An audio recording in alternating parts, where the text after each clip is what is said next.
요한복음 강의 44번째 시간으로 선한 목자라는 제목으로 하나님 말씀 함께 나누도록 하겠습니다. 이 성경에 보면 하나님의 백성들과 그리고 하나님과의 관계를 여러 가지 다양한 표현으로 설명을 하십니다. 그것은 이제 우리가 보이지 않는 그 하나님, 그분을 우리가 어떻게 관계를 맺고 어떻게 이 땅에서 살아갈 것인가에 대한 세세하고 구체적인 설명을 이렇게 인간들이 경험할 수 있는 그 경험의 언어들, 그것들로 이제 말씀을 하시는 것이죠. 그 중에 대표적인 것이 바로 오늘 말씀입니다. 하나님이 우리의 목자가 되시고 또 우리가 그분의 양이 된다라는 말씀이죠. 그 외에도 하나님 우리 아버지가 되시고 우리는 그분의 자녀가 된다라는 표현도 있고, 하나님 우리의 남편이 되시고 우리는 그분의 신부다, 이런 표현들이 있죠. 각각 이러한 표현들은 우리가 하나님을 더욱더 잘 섬기고 또 예배하고 믿을 수 있도록 우리 가운데 말씀해 주신 그러한 내용일 것입니다.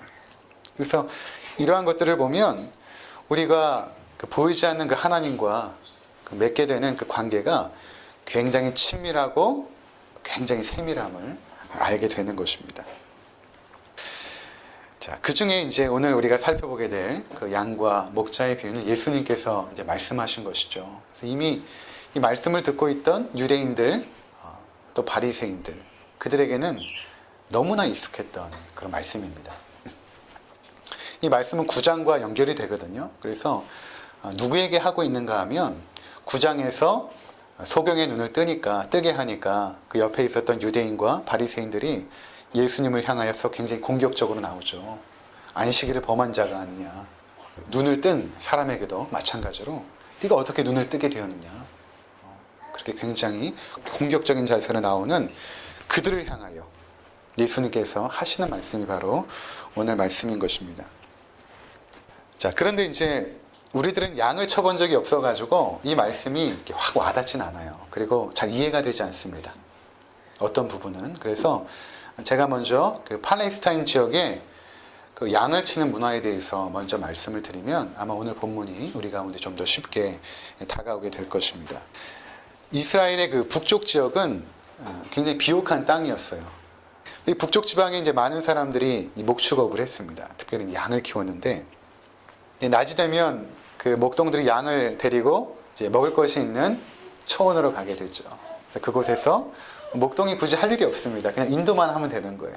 인도에서 양이 하루 종일 이제 풀을 먹도록 그렇게 놔둡니다. 그리고 이제 저녁이 되면 그 양들을 데리고 이제 동네로 들어오게 되죠. 근데 동네에 오면 무엇이 있었냐면 이 동네 사람들이 공동으로 만든 큰 우리가 있었습니다. 그러니까 이 당시 이제 유대인들은 그 개인별로 이렇게 우리를 가지고 있는 것이 아니라 이 마을마다 거대한 공동 우리를 가지고 있어서 그곳으로 양들을 집어넣습니다. 그리고 나면 공동 우리를 지키는 문지기가 있기도 했죠. 그래서 문지기가 이제 양의 주인임을 확인하고 양을 집어넣고, 그리고 목동은 집에 돌아가서 쉬게 되고, 문지기가 이제 저녁 내내 그 양들을 지키게 되는 것입니다. 동물의 위협으로부터 또는 도적의 위협으로부터 이제 칼을 차고 횃불을 들고 이 양들을 뜬 눈으로 지키게 되는 것이죠. 그리고 이제 아침이 되면 이제 목동들이 한 사람 한 사람 이제 그 우리로 오게 됩니다. 그래서 자기 양들을 데리고 가는데, 그럼 어떻게 자기 양들을 데리고 갈까? 이렇게 동네에 있는 그 양들이 다 모여 있지 않습니까? 거기 어떻게 자기 양인 줄 알까? 그것은 이 목동들이 자기 양을 구분하여 안다라고 합니다. 왜냐하면 그 목동이 하는 일이 별로 없거든요. 그냥 양들을 인도하고 초장으로 인도하고 그리고 동물의 위협으로부터 보호만 하면 되니까 하루 종일 그 양들을 지켜보면서 그들의 생김새나 그들의 성품에 따라서 이름을 짓는 것이죠. 어떤 양은 뭐 전박이, 어떤 양은 뭐 개구쟁이, 뭐 이런 식으로 이제 이름을 짓게 되는 것입니다. 그래서 이제 우리에 와서 자기 양을 이렇게 보면 아니까 이제 이름을 부르는 것입니다. 전박아 또는 개구쟁이야, 이렇게 부르면 양들이 그 목자의 음성을 안다고 해요. 이제 실험 결과인데 그 양들이 얼마만큼 목동의 목소리를 잘 알아듣는가를 이제 실험을 했는데, 그 목동의 목소리를 완전히 그 똑같이 낼 수 있는 성대모사를 할 수 있는 사람이 그 목동의 목소리를 정확히 내서 그 양들의 이름을 불렀는데 안 가더랍니다. 그 정도로 이 귀가 굉장히 예민한 동물인 양이거든요. 그러니까 목동이 자기의 이름을 딱 부를 때 그 목동을 이제 따라가게 되는 것이죠. 그래서 이제 아침이 되면 그 목동의 뒤를 졸졸졸 따라서 이제 먹이가 있는 곳으로 가게 되는 것입니다. 제가 이제 뉴질랜드에 살 때 워낙 거기는 양이 많으니까 온 천지가 양이라고 보시면 돼요. 근데 거기는 어떻게 그 수많은 양을 치는가 봤더니 이제 목동이 훈련된 개를 통하여서 호각을 붑니다. 픽픽 불면은 개가 한 마리 또는 두 마리가 막 양을 몰아서 이제 가거든요. 뒤에서 이렇게 몰게 되죠. 근데 이 팔레스타인 지역은 그렇지 않고 이 목동이 자기 양의 이름을 딱 부르고 이제 앞서갑니다. 지팡이를 짚고 이제 앞서가면은 그 뒤로 양들이 이제 졸졸졸졸 이제 따라가게 되는 것이죠. 양의 시야가 넓지 않기 때문에 이 바로 앞에 있는 것만 이제 보고 가거든요. 그러니까 앞에 있는 양이 가면 그 뒷꽁무니만 따라서 졸졸졸 이제 가게 되는 것입니다. 자, 이러한 것을 염두에 두고 오늘 말씀을 보시면 이제 이해가 될 것입니다. 그래서 우리가 이 본문을 통해서 첫 번째 알 수 있는 것이 무엇인가 하면 양을 부르는 그 목자의 음성입니다. 양을 부르는 목자의 음성. 3절을 한번 보시기 바랍니다. 문지기는 그를 위하여 문을 열고, 그라는 것은 이제 목동이죠. 문을 열고 양은 그의 음성을 듣나니 그가 자기 양의 이름을 각각 불러 인도하여 내느니라. 이렇게 말하고 있습니다. 그러니까 문지기가 목자임을 이제 확인을 하죠. 그리고 이제 문을 열어주면 목자가 우리에 들어가서 자기 양의 이름을 이제 각각 부르게 되는 것입니다. 자, 이러한 그 그림은 우리들의 목자이신 예수 그리스도와 우리가 어떠한 관계인가를 보여주는 아주 중요한 그 그림인 것입니다. 주님께서 우리의 이름을 각각 불러내신다라는 것입니다. 이 성경에서 이름이라는 것은 굉장히 중요한 의미가 있습니다. 그냥 그 사람을 부르는 호칭이 아니라 그 사람의 인격의 총체를 이름으로 축약하여 표현합니다. 우리가 기도할 때도 주기도문에 이름이 거룩히 여김을 받으시오며 하나님의 이름이 거룩히 여김을 받으소서라고 기도할 때는 단순히 하나님의 이름이 거룩히 여김을 받는 것이 아니라 하나님 그분의 성품과 그분의 사역과 그들의 모든 것이 거룩히 여김을 받으소서라는 표현인 것이죠. 이름이라는 것은 그 사람의 인격의 총체를 말하는 것입니다. 그래서 주님께서 우리의 이름을 아시고 부르신다라는 것은 어떤 의미가 있냐면 우리의 모든 것을 다 아시고 우리를 불러내신다라는 것입니다. 우리를 아심에도 불구하고 불러내신다. 이것이 이제 첫 번째에 우리가 살펴볼 중요한 내용인 것입니다. 누가복음 19장에 보면 예수님께서 여리고성에 이렇게 들어가시죠. 근데 이미 예수님의 소문이 여리고성 안에 너무나 많이 퍼져 있어서 사람들이 예수님을 보러 이제 굉장히 많이 움집해 있었습니다. 근데 그 가운데 누가 있었냐면 세리인 삭개오가 있었어요. 세리도 삭개오도 예수님을 보고 싶었던 거죠. 근데 사람들이 너무 많아가지고 예수님을 만날 수가 없는 거예요. 그래서 옛날 성경에는 이제 뽕나무라고 되어 있죠. 지금 성경에는 무화과 나무 그 위로 이제 삭개오가 올라갔죠. 예수님이 오는 것을 이제 보려고 지켜보고 있었습니다. 예수님께서 점점 다가오시더니 이 무화과 나무에 올라가 있는 삭개오 앞에 탁 발걸음을 멈춥니다. 그리고 뭐라고 하시냐면 삭개오야 속히 내려오라. 내가 오늘 내 집에 유하여야 하겠다. 아무도 삭개오의 이름을 가르쳐 준 적이 없습니다. 예수님께서 삭개오의 이름을 정확하게 불러내시죠. 그가 얼마나 그 당시에 평판이 좋지 않은 세리임을 예수님께서 몰랐겠습니까? 다 아십니다. 그럼에도 불구하고 그 죄인의 대명사였던 그 삭개오, 그 세리, 그 사람의 이름을 불러내시고 그 집에 유하게 되었던 것입니다. 요한복음 1장에 보면 예수님께서 나다나엘을 어떻게 만나셨는가를 이렇게 말씀하고 있습니다. 예수께서 나다나엘이 자기에게 오는 것을 보시고 그를 가리켜 이르시되 보라 이는 참으로 이스라엘 사람이라 그 속에 간사한 것이 없도다. 그러니까 나다나엘이 예수님께로 올 때 예수님은 이미 그를 알고 계셨던 것입니다. 그러니까 나다나엘이 이렇게 말합니다. 48절에 나다나엘이 이르되 어떻게 나를 아시나이까? 예수께서 대답하여 이르시되 빌립이 너를 부르기 전에 내가 무화과 나무 아래 있을 때에 보았노라.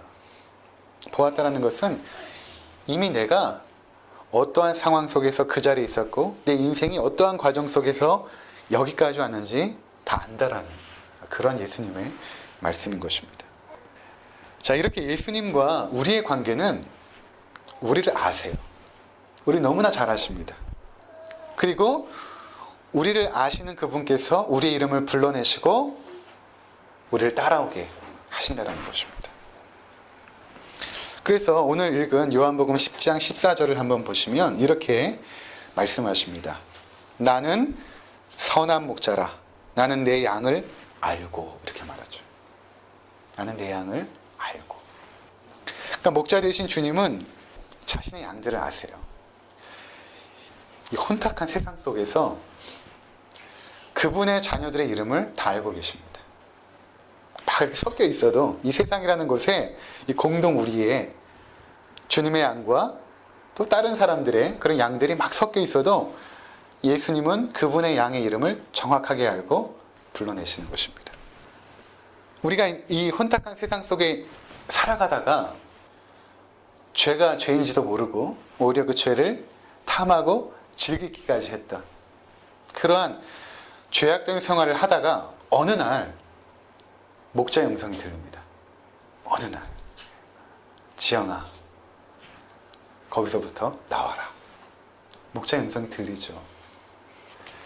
그리고 그 죄악된 세상으로부터 우리를 끌어내시는 것입니다. 그래서 우리가 여기 있게 된 거예요. 내가 주님 앞에 내 발로 찾아온 가지만 사실 그것이 아닙니다. 주님께서 우리 이름을 부르시고 여기까지 끌고 오셨다라는 것입니다.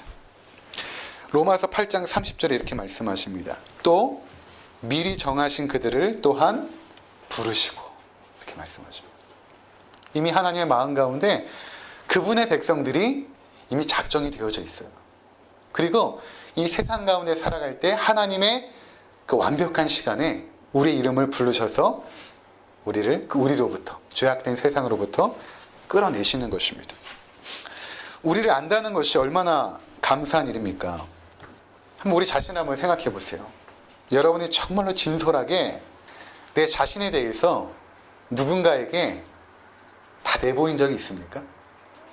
우리 기쁨자매하고 경호 형제하고 이제 결혼 준비를 이제 하고 있는데 나의 자신을 경호 형제, 기쁨자매가 이렇게 다 내보인 적 있습니까? 없죠. 경호 형제도 마찬가지고. 저도 제 아내랑 이제 14년을 살았는데 제 자신을 다 내보인 적이 없습니다. 아마 평생 다 내보이지 않을 것 같아요. 제 자신을. 그렇게 오래 살아도. 또는 나의 아픔과 나의 절망과 나의 외로움을 누군가에게 다 말해본 적이 있습니까? 아마 없을 것입니다. 왜 그럴까? 왜 우리는 내 자신을 완전히 오픈하지 못하고 누군가에게 다 내보여줄 수 없는가? 그것은 그만큼 나를 이해하고 사랑하고 받아줄 사람이 이 세상에 없기 때문이에요. 있을 것 같은데 없어요. 그런데 목자 되신 예수님은 우리를 다 아신다라는 것입니다. 누구에게도 말하지 못한 나의 절망과 고독과 외로움과 그 슬픔을 주님은 다 알고 계세요. 그 누구에게도 들키고 싶지 않은 나의 죄악된 과거를 주님은 다 알고 계세요. 사람들이라면 내가 그러한 얘기를 하면 나 예전에 이렇게 살았어. 나 예전에 이렇게 부끄러운 일을 했어. 라고 하면 겉으로는 뭐 괜찮아 라고 말할지 모르지만 뒤로 돌아서면은 아마 손가락질하고 욕할지도 몰라요. 그런데 주님께서는 그러한 나를 다 아심에도 불구하고 나를 찾아오시고 내 이름을 부르시고 자신을 따라오라고 그 우리로부터 끄집어 내셨다라는 것입니다. 그래서 주님이 나를 아신다는 것은 그럼에도 불구하고 나를 이해하신다는 것이고 받아주신다는 것이고 사랑하신다는 것입니다. 그래서 우리가 이 세상을 살다 보면 이러저러한 소리들이 굉장히 많죠. 여러 가지 소리들이 들려오죠, 우리 귀에. 그런데 가장 먼저 들어야 될 소리는 주님의 음성에 그 목자의 소리에 먼저 귀를 기울여야 되는 것입니다. 라디오를 보면 내가 원하는 그 주파수에 탁 라디오를 맞추면 거기서 음악이 나오기도 하고 뭐 클래식이 나오기도 하고 팝송이 나오기도 하고 가요도 나오잖아요. 내가 원하는 주파수에 딱 갖다 놓으면 그것이 나온단 말이에요. 마찬가지로 세상에도 수많은 소리들이 우리 가운데 들려오고 있죠. 근데 우리의 그 영혼의 주파수를 예수님께 딱 고정시켜야 됩니다. 그래서 주님께서 나에게 하시는 음성을 먼저 들을 수 있어야 되는 것입니다. 세상의 소리를 자꾸만 듣게 되면 어떤 결과가 생기냐면 절망하게 되고 두려워져요. 자꾸 근심이 생기죠. 그래서 우리가 인터넷이나 TV를 절제할 필요가 있습니다. 그것이 우리의 눈을 흐리게 하고 우리의 삶을 굉장히 위축시킵니다. 그런데 주님의 음성을 들으면 소망이 생기죠. 그리고 두려움이 사라집니다. 주님의 음성을 들으면 들을수록 마음에 평안이 있고 기쁨이 생기고, 그래서 우리가 주님의 음성을 들어야 되는 것입니다. 우리를 가장 잘 아시기 때문에 우리에게 가장 필요한 말씀을 하시는 분이 주님이세요. 때로는 우리의 부모님도 우리를 잘 알지 못해요. 나를 키워주신 부모님도 나를 다 이해하거나 받아주거나 알지 못합니다. 그런데 주님은 나를 너무 잘 아세요. 그것을 우리가 알 수 있는 것이, 우리가 부모님께 우리 자신을 다 오픈하지 않잖아요. 부모님께도 우리는 숨기고 싶은 것들이 많이 있잖아요. 근데 주님은 다 아신단 말이에요, 그걸. 그래서 우리에게 가장 필요한 말씀을 하시는 것입니다. 우리를 향하신 주님의 음성은 이 기록된 성경 말씀을 통해 우리 가운데 옵니다. 그러니까 주님의 음성을 듣기 위해서 우리가 좀 다른 것들을 좀 안 했으면 좋겠어요. 뭐 음성을 듣기 위해 기도원을 찾아간다든가, 또는 주님의 음성을 듣는 어떤 신비한 분을 찾아간다든가, 이런 거 안 했으면 좋겠어요. 정당한 방법이 아니에요. 맞을 수도 있고 틀릴 수도 있습니다. 그건 저도 할 수 있겠어요. 맞거나 틀릴 수 있다는 것은 저도 할 수 있겠어요. 그런 거 따라가시면 안 돼요. 그런 거 의지해서 여러분의 고귀한 인생을 결정하시면 절대 안 됩니다. 근데 제가 이렇게 말하고도 항상 안타까운 게 뭐냐면, 아무리 이렇게 제가 설명을 하고 해도 결정적인 순간 누가 이런 꿈 꿨대, 누가 이런 음성을 들었대 하면 글로 넘어가요. 너무 안타까워. 그런 거 여러분 의지하지 마세요. 그렇지 말고 주의 음성은 항상 기록된 말씀을 통하여 우리 가운데 다가오죠. 이게 가장 정당한 방법인 것입니다. 그래서 올 한 해 우리가 힘써야 될 것 중에 하나가 뭐냐면, 홀로 말씀 앞에 서는 것입니다. 나 홀로 하나님의 말씀 앞에 분주하고 바쁘지만 시간을 내어서 주님의 음성을 들을 수 있어야 되는 것입니다. 우리가 많은 기도를 주님 앞에 올려드리는 것도 필요하죠. 하지만 먼저 필요한 것은 잠잠하게 주의 음성을 듣는 것입니다. 그 음성을 듣고 기도하는 것이 필요해요. 주여 말씀하옵소서, 종이 듣겠나이다. 이러한 자세로 우리가 말씀 앞에 서야 되는 것입니다. 그때 주님께서 여러분 심령 가운데 이 기록된 말씀을 통하여 말씀하실 것입니다. 그리고 그 말씀이 이 험악한 세상을 살아가는 우리의 힘이요 능력이 될 것입니다. 두 번째 살펴볼 것은 무엇인가 하면, 양들이 자기를 부르는 그 목자의 음성을 알고 그 목자를 따라간다는 것입니다. 당연한 것처럼 보이지만 굉장히 이것도 중요한 진리인 것입니다. 4절을 한번 보시면, 자기 양을 다 내놓은 후에 앞서가면 양들이 그의 음성을 아는 거로 따라오되, 이렇게 말하죠. 양들이 목자의 음성을 알고 목자를 따라간다는 것입니다. 자, 이것은 우리가 신앙생활이 무엇인지, 또는 하나님 나라의 삶이 무엇인지, 또는 구원, 영생, 이 무엇인지를 보여주는 아주 중요한 그림이에요. 그러니까 우리가 하나님 나라의 삶이 무엇인가, 뭐 신앙생활이 무엇인가 라고 했을 때 딱 떠올리는 것이 무엇인가 하면, 그 목자를 졸졸졸 따라가는 양의 모습, 이것이 하나님 나라의 백성의 삶의 모습이라는 것입니다. 우리가 간혹 천국 하면 죽어서 가는 어떤 곳이라고 생각하죠. 그것은 잘못된 생각입니다. 천국 또는 하나님 나라의 그 삶은 예수님께서 우리를 불러주시는 그 순간부터 시작이 되는 거예요. 여기서부터 하나님 나라의 삶이 시작이 되는 것입니다. 물론 완전하진 않죠. 그것을 조금 조금씩 맛볼 뿐입니다. 그것을 맛보면서 저 영원한 천국을 소망하게 되죠. 여기는 완전 죄악된 세상이고 그곳에 가야만 하나님 나라가 임한다가 아니라 이미 주님께서 우리를 불러내시는 순간 주님과 함께 동행하고 거하며 살아가는 그 자리가 하나님 나라의 백성의 삶의 자리예요. 여기서부터 시작이 되는 것입니다. 그래서 하나님 나라의 삶은 언제부터 시작이 되는가? 그것은 우리를 부르시는 그 순간부터 시작이 되는 것입니다. 그리고 주님을 따라가면서 하나님 나라를 경험하게 되는 거예요. 그동안은 우리가 어떻게 살았나요? 내가 추구하는 삶이 있었어요. 내가 원하는 삶이 있었습니다. 사람들이 만들어 놓은 세상의 가치들, 그것이 결국 종합해보면 돈과 명예와 권력인데, 그리고 쾌락인데, 이것을 추구하며 우리가 살아갔던 것이죠. 그것을 따라갔던 것입니다. 그런데 그것을 따라가면서 우리가 깨닫고 체험했던 것은 무엇인가 하면 굉장히 공허하고 굉장히 염려가 많고 두려움이 많다는 것입니다. 그것을 막 쫓아가가지고 내가 원하는 삶의 자리에 도달했어요. 어느 정도의 명예도 얻고 부유함도 얻었다라고 가정을 해봅시다. 근데 그 자리에 갔는데 굉장히 공허해지는 거예요. 이것을 우리가 어떻게 알 수 있냐면 여러분의 인생 경험에서 정말 소유하고 싶었던 거 있잖아요. 아, 저 차만 타면 정말 남부러울 것 같겠다.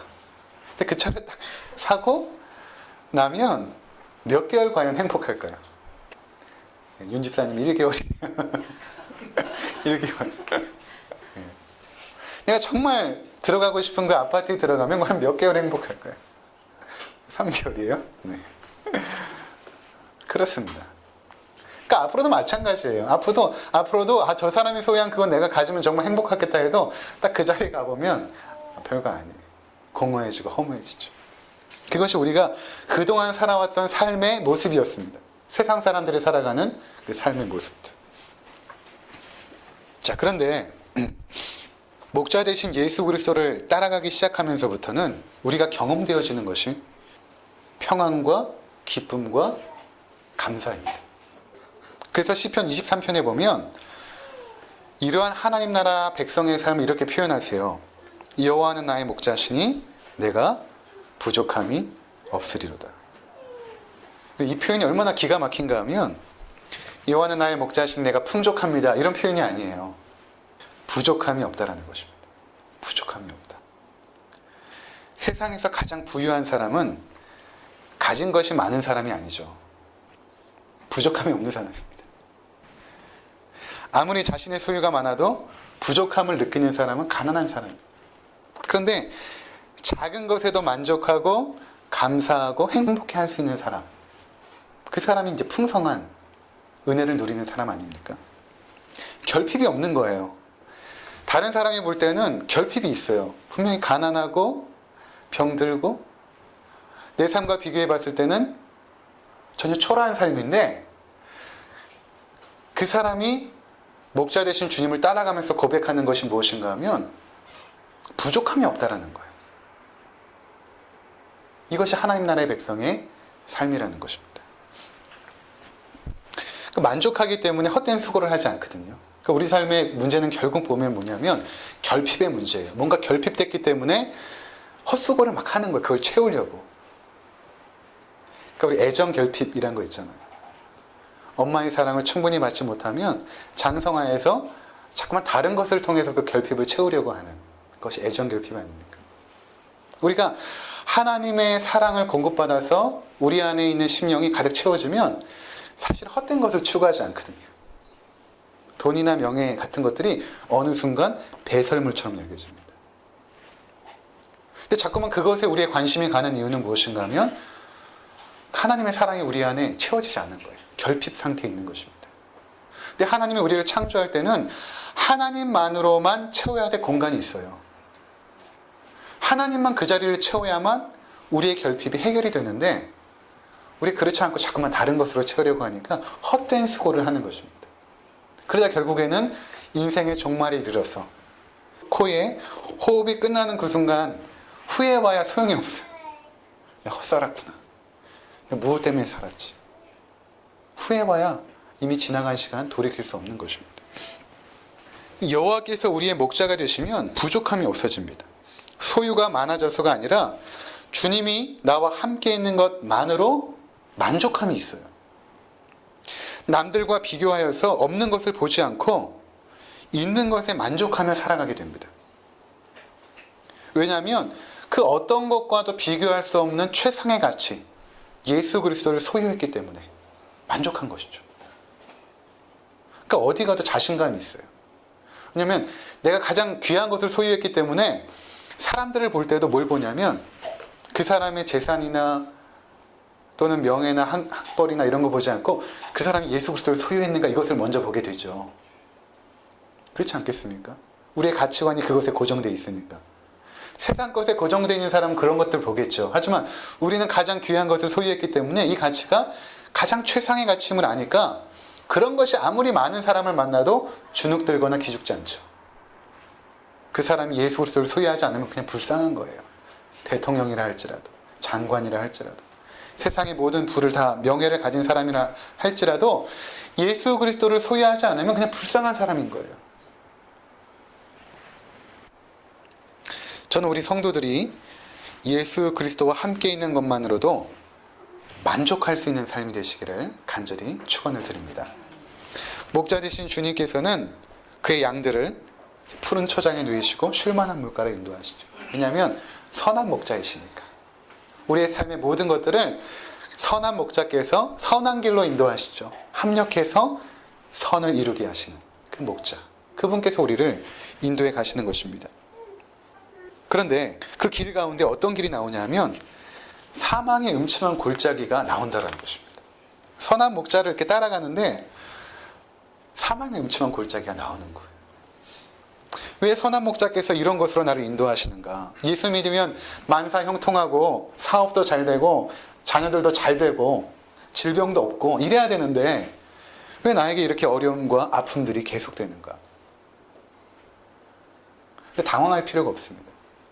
왜냐하면 목자께서 때로는 사망의 음침한 골짜기로 인도하세요. 그것이 때로는 내 실수일 수 있지만 주님께서 그 길로 인도하시는 경우도 있어요.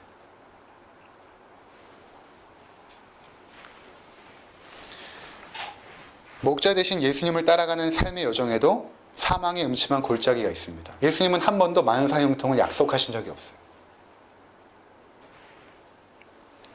이것은 꼭 내 잘못 때문만이 아닙니다. 사망의 음침한 골짜기를 만나는 것은 때로는 주님께서 그곳으로 나를 인도하십니다. 제가 뉴질랜드에서 살 때 이런 광경을 자주 봤는데 양들이 이렇게 푸른 초장에만 있지 아니하고 굉장히 그 험악한 산인데 거기에 양들이 있는 거예요. 비탈진 산인데 한 발만 잘못 디디면 이제 굴러 떨어질 수 있는 그런 곳에 양들이 있는 거예요. 왜 이런 곳에 양들이 있을까? 보면 그곳에 먹이가 있어요. 그곳으로 이제 인도하신 것이죠. 목자가. 이 양들이 목자를 따라서 이 비탈진 곳, 굉장히 위험한 곳을 지날 때에 어떤 것이 생기냐면 목자에 대한 친밀함과 신뢰가 생긴다고 합니다. 목자를 따라가지 않으면 추락해서 죽는 거예요. 발을 헛디디면. 그러니까 철저하게 목자를 붙잡는 거죠. 그 사망의 음침한 골짜기를 지나가는, 통과하는 동안. 그래서 거기서 목자를 신뢰하는 것을 배우게 되는 것입니다. 그리고 목자를 더욱더 친밀하게 여기는 것이죠. 그래서 때로는 목자들이 일부러 양들을 그곳으로 인도한다고 합니다. 또 하나는 그 사망의 음침한 골짜기 같은 그곳에 가면 그 양들이 그 겨울을 날 수 있는 굉장히 그 영양가가 좋은, 면역력이 굉장히 좋은 그 풀들이 그곳에 있다고 해요. 그래서 그곳에서 그 좋은 풀을 먹이기 위해서 목자가 그곳으로 인도하는 것이죠. 자, 마찬가지입니다. 주님께서 우리를 그러한 길로 때로는 인도하세요. 사망의 음침한 골짜기를 거닐게도 하십니다. 그때 우리에게 생기는 것이 무엇입니까? 그 위험 속에서도 나를 붙잡고 계시는 그 주님의 손길을 그때 체험하는 것입니다. 평상시에는 잘 모르죠. 그때 하나님 나를 이렇게 붙잡고 있었구나. 그분의 능력의 손길이 체험이 되는 것입니다. 그러면서 생기는 믿음이 나를 붙잡고 있는 이분은 정말 신실하신 선한 목자가 되시는구나 라는 것을 체험하게 되는 것입니다. 자, 그럴 때에 그 믿음의 확신이 생겨요. 얼마나 우리 선한 목자는 믿을 만한가. 이젠 내가 다른 거 따라가지 않아야겠다. 이분만을 따라야겠다. 이런 믿음이 그제서야 생기기 시작하는 것입니다. 그 신실하심에 대한 신뢰가 있을 때에 세상이 감당할 수 없는 용기와 담대함이 우리 가운데 생기게 되는 것입니다. 이것이 바로 목자 되신 주님을 따라가는 그의 백성들의 삶의 모습이에요. 이것이 또한 하나님 나라의 그 삶의 모습인 것입니다. 그렇다면 주님을 따라가는 것이 구체적으로 무엇일까요? 결국엔 순종이죠. 이 순종은 뭐 대단한 게 아닙니다. 대단하게 보시면 안 되고 한 걸음을 따라가는 거예요. 순종이라고 생각했을 때 내가 거대한 비전을 세워놓고 그 비전을 이루기 위해서 의지를 가지고 계획을 세우고 그 비전을 이룸으로 하나님께 영광을 돌려야겠다가 아니라 그것이 아니라 지금 내가 서 있는 곳에서 한 걸음 주님이 원하시는 길을 가는 겁니다. 한 걸음. 그 한 걸음 한 걸음이 모여서 나중에 주님이 원하는 그 자리에 서 있게 되는 거예요. 근데 이 한 걸음도 내 뜻대로 하면서 나는 비전을 이룰 거야 라고 한다면 그것은 말이 되지 않는 것입니다. 이 자리에서 내가 한 걸음 순종해 나가는 것입니다. 주님을 따라가는 삶은 매 순간 닥쳐오는 선택의 순간에 결정됩니다. 내가 원하는 삶의 길을 갈 것인지 아니면 주님이 원하는 길을 따라가야 될지. 중요한 선택들이 많이 있죠. 결혼을 할 때 어떤 배우자를 선택할 것인가, 직업을 선택할 때 어떤 직장을 선택할 것인지, 내가 꼭 이 물건을 살고 싶은데 이걸 사야 될지 말아야 될지, 그러한 작은 선택에 이르기까지 그때마다 우리는 주님께서 원하시는 것이 무엇인지를 물어봐야 돼요. 그리고 비록 당장 나에게 유익이 되지 않지만 주님이 원하는 그 길을 순종하여 따라가야 됩니다. 그것이 늘 우리에게 유익을 가져다 주진 않아요. 손해보는 길일 수도 있어요. 그런데 그 길을 가는 것입니다. 왜냐하면 주님이 그렇게 가셨기 때문에. 그래서 그리스도인들의 삶은 마땅히 누릴 수 있는 권리를 포기하는 길입니다. 경제적인 손해를 가져오기도 하죠. 그러나 그 길이 가장 안전한 길이에요. 그리고 축복의 길입니다. 그것을 믿으니까 걸어가는 거예요. 예수님께서 그의 제자들에게 너희가 나를 따라오려거든 자기를 부인하라고 하죠. 자기 포기, 자기 부인. 이것이 먼저 선행이 돼야만 주님을 따라가죠. 우리를 불러주시는 주님, 우리의 모든 것을 잘 아시기에 가장 좋은 길로 인도하시는 목자이십니다. 내가 나를 잘 알지 못해요. 근데 주님은 나를 정확하게 아세요. 그래서 내가 세운 계획보다 주님이 세운 계획은 더 완벽해요. 내 생각보다 주님의 생각은 더 높고 더 위대합니다. 그러니까 우리는 주님을 따라가는 거예요. 한 걸음 한 걸음. 그분을 신뢰하고 한 걸음씩 따라가는 복된 인생이 되시기를 주님의